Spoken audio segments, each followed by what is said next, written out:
Мин искренне каршы түгел, әлбәттә, тарих, фәлән, әйберләр, ул идеологияны шундай итеп өлеше. Ләкин мәдәниятка килгәндә, шул гына милләт исә, кайсының заманча мәдәнияты бар. Калганнары менә Гумилевны укыгансыздыр, милләт ничек сүнә.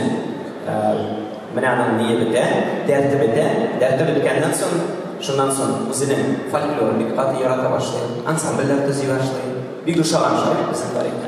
Һәм дальше мәнисен. Шуңа күрә без яшьләрдә заманча мәдәният өчен тапит итмәсәк, аны кем эшләр? Һәм үзегезнең эшләгән чараларыгызга бу артистларны чакырыгыз, бәлки Рәдиф Ашан, бәлки Ильяс Ашан, һәм үзегез языгыз. Яңасын соңынан һәм үзегез дә иҗат итә аласыз, үзегез дә иҗат итегез. Кызганычка каршы әле ул зур иләрдә, зур шәһәрләрдә. Икенче безнең проект кайсысы турында сөйлибез, ул Печән базары. Кымылса да ишеткән бармы шушы проектты? Уларыгызны беләгез, кем ишеткәне бар. Бай кем ишеткәне юк. Кем ишетмәде? Бөтен кеше ишеткән. Ул да ишеткән, сез дә ишеткәнегез бармы? Точно? Татарларның ничә бәйрәме бар, беләсезме?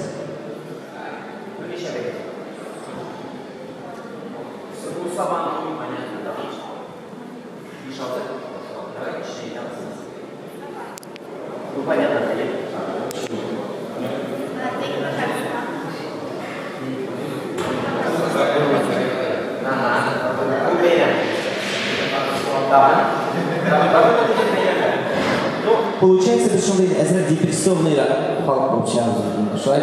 Бу нише юк икән. Мастер-класс уздырып, безнең дизайнерларны чакырып, бу әйберне үзегездә эшләү бик җиңел. Димәк, карагыз, дизайн маркет бар. Татарлар инде гомер-гомергә сата белгәннәр шулай бит.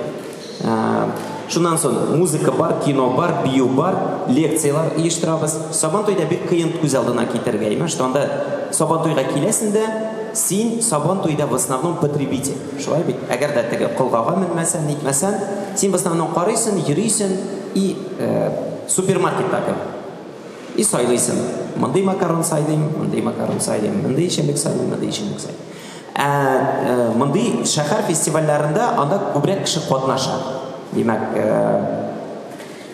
аеруча менә Печән базарында шәһәрдә нинди берләшмәләрне беләсез, алар бөтенесе дә анда катнашалар. Менә Гыйлем Айдарны монда күргәнсездер, алар фәнне татарча популярлаштыру белән шөгыльләнәләр.